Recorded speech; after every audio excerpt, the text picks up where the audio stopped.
এইবারে সবগুলোকে এইভাবে আমি মিশিয়ে নেব। নমস্কার বন্ধুরা, অমৃতা অ্যান্ড কুকিং চ্যানেলে সবাইকে স্বাগত জানিয়ে আবার একটি রেসিপি নিয়ে হাজির হয়েছি। তো যে সকল বন্ধুরা আমার চ্যানেলে নতুন হয়ে এসেছেন তারা প্লিজ চ্যানেলটাকে সাবস্ক্রাইব করে রাখবেন, আর যারা ফেসবুক থেকে দেখছেন তারা পেজটাকে ফলো করে রাখবেন। তো আজকে আমি করব কোনো রকমের ঝামেলা ছাড়াই লেবুর আচার, দারুণভাবে সারা বছর সংরক্ষণ করে নিতে পারবেন। তো কিভাবে করব চলুন রেসিপিটি দেখে নেওয়া যাক। দেখুন বন্ধুরা, এখানে আমি লেবু নিয়ে নিয়েছি, আর লেবুগুলো দেখুন কত সুন্দর কিন্তু টাটকা হয়ে আছে, দেখে কিন্তু বুঝতেই পারছেন।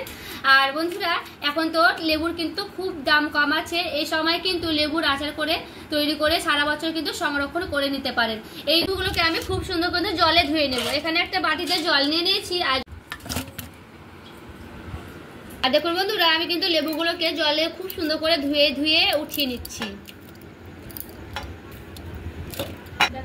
আর এখানে দেখুন একটা আমি গ্রেটার নিয়ে নিয়েছি, গ্রেটারটা দিয়ে লেবুর খোসাগুলোকে আমি অল্প অল্প করে ছিলে নেব। অনেকে কিন্তু এই খোসা সমেত কিন্তু তাও কিন্তু আচার তৈরি করে, তো সেই ক্ষেত্রে কিন্তু তেতো একটু ভাব হয়, কিন্তু আমি যেভাবে তৈরি করব এটা কিন্তু তেতো হবে না। দেখুন এখানে আমি একটা গ্রেটার নিয়ে নিয়েছি, গ্রেটারটা দিয়ে এই খোসাগুলোকে আমি ছিলে নেব।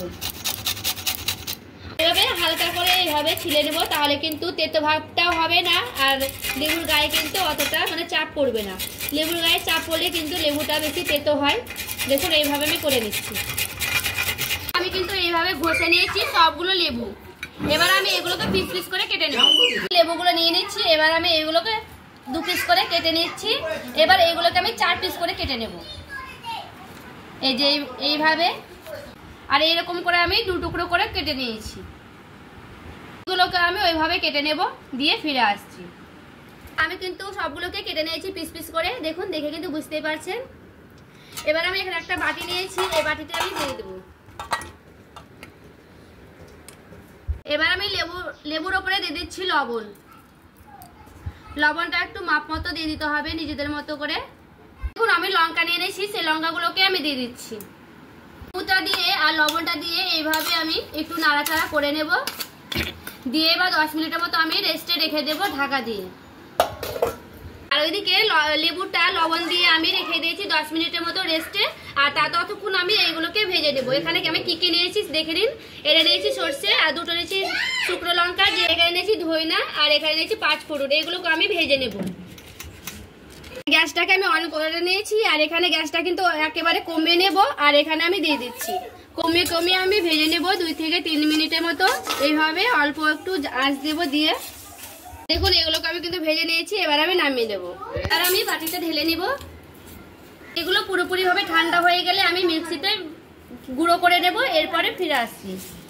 আর দেখুন কড়াই আমি চাপে নিয়েছি, এবার আমি অল্প একটু তেল দেবো, বেশি তেল দেবো না, একেবারে 2 ঢিপি মতো তেল দেবো। আমি একেবারে অল্প গরম করব, উষ্ণ গরম করব, বেশি গরম করব না।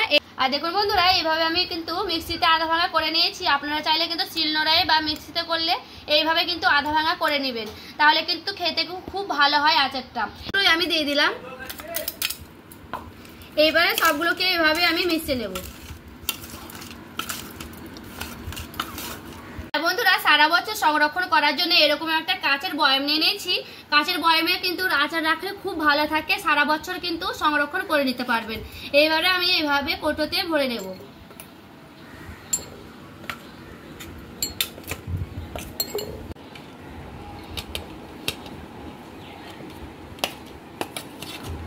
এইভাবে আমি কিন্তু কৌটোতে ভরে নিলাম, বয়ামে ভরে নিয়েছি। এবার আমি এর উপরে দিয়ে দেবো তেল। 2 চামচের মতো তেল গরম করে নিয়েছি, উষ্ণ গরম একেবারে কিন্তু করে নিয়েছি, দিয়ে এবার ঠান্ডাও করে নিয়েছি। এবার আমি বয়ামে দিয়ে দেবো। এবার আমি এইভাবে দিয়ে দেবো, বেশি তেল লাগবে না। এই আচার করলে, এই লেবুর আচার করলে বেশি কিন্তু তেল দিতে হবে না, অল্প তেলে কিন্তু হয়ে যাবে।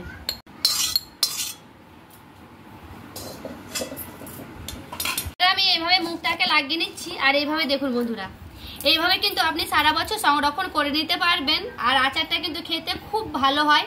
এইভাবে কিন্তু আপনি বাড়িতে ট্রাই করবেন, আর কেমন লাগবে অবশ্যই কিন্তু আমাকে কমেন্ট করে জানাবেন। আর আমার এই ভিডিওটি ভালো লাগলে লাইক, কমেন্ট, শেয়ার করে দেবেন।